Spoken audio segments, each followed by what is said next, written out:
Morning. This is Just Listen, hosted by George Goodman. Today is April 20th, 2026. And I would encourage you to please share my podcast with other people that you know and get them to listen and then subscribe. All right. So today we're going to talk about the U.S. federal government policy on the ceasefire with Iran. Okay.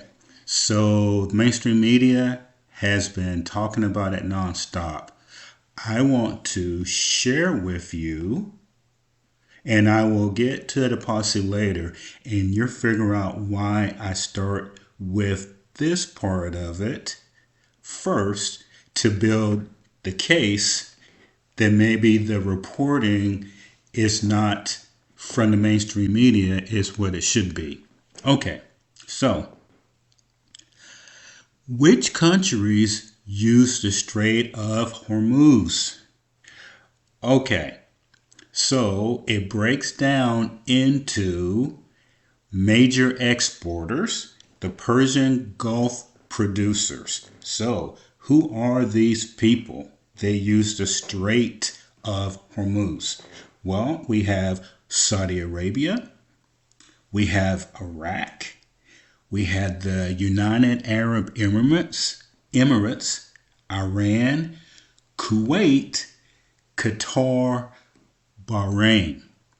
So they actually use it.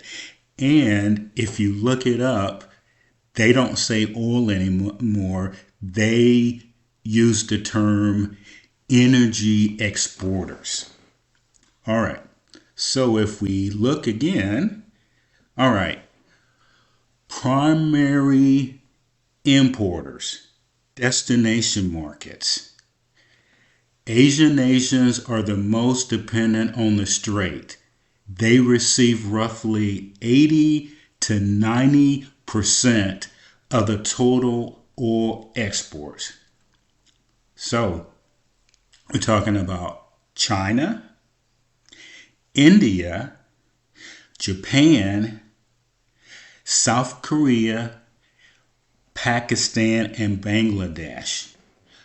Okay, so we have the people, the countries that this is actually affecting. And I haven't heard any term used by the mainstream media except for the world. Okay, we're talking about exporters and importers using the Strait of Hormuz. Now, as of April 19th, 2026, the strait is technically declared completely open, although this morning I heard something else on the mainstream media. Opened by Iran following ceasefire agreements through the U.S. naval blockade remains in effect for Iranian-linked ships. All right, so that's the policy. Now, why do I mention it? So Iran has granted friendly status for safe passage to vessels from China, Russia, India, Iraq, and Pakistan. That gets that list down even more, and I would say that they are not closing it to China or to Russia or to India or Pakistan. Pakistan is where the peace talks are going on. So now we know why Pakistan got involved. Okay, so let me tell you how it looks in America and how it looks in Europe.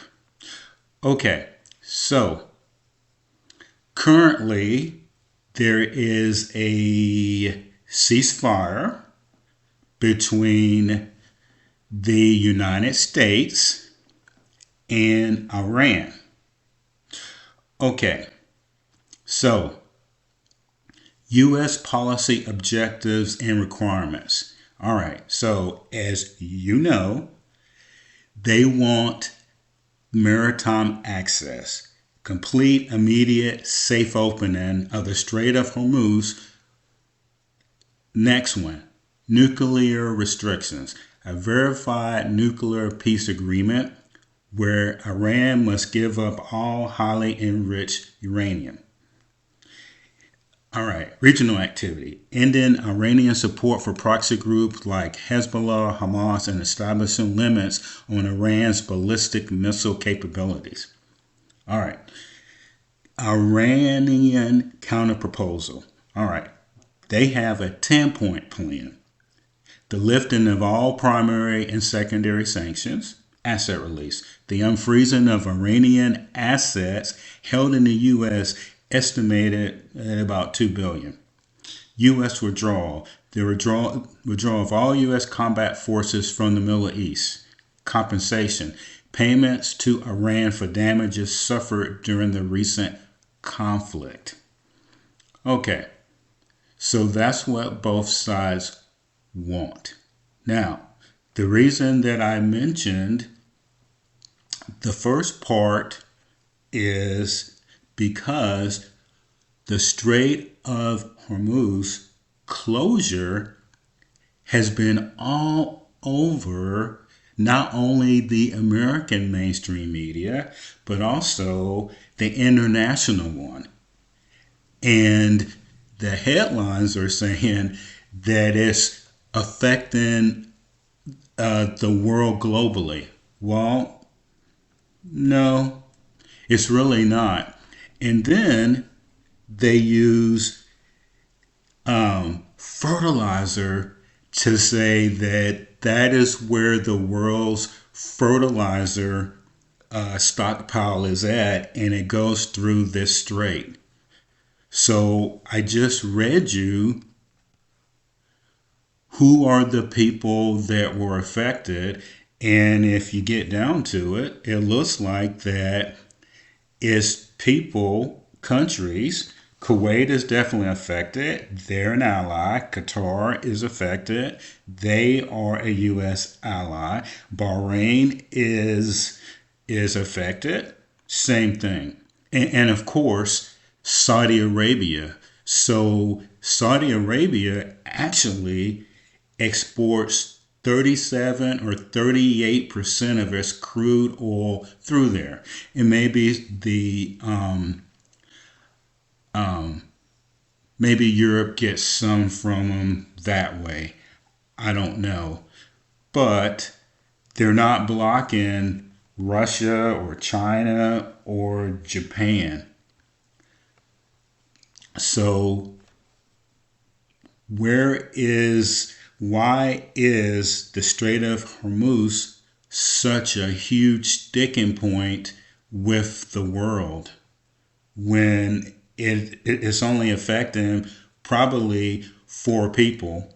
And for the U.S., we don't even get our oil from the Middle East in the first place, and it seems to point back to the global markets, which I've talked about. So the U.S. policy actually is that Iran cannot have nuclear weapons. That's the only issue, I think, that the U.S. is still involved in this conflict.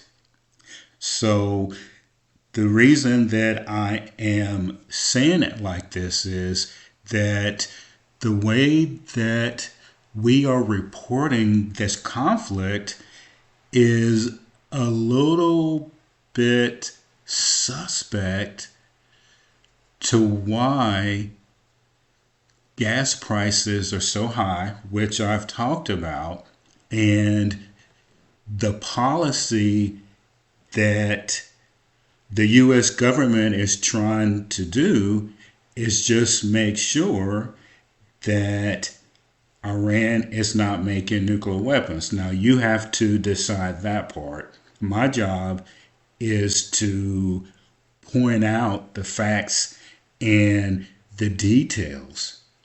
So you decide if what the mainstream media is talking about on this ceasefire is actually accurate.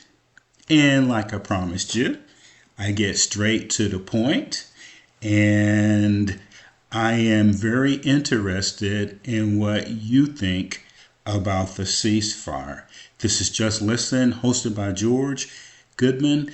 Have a great day, and we'll see you on the airwaves the next time.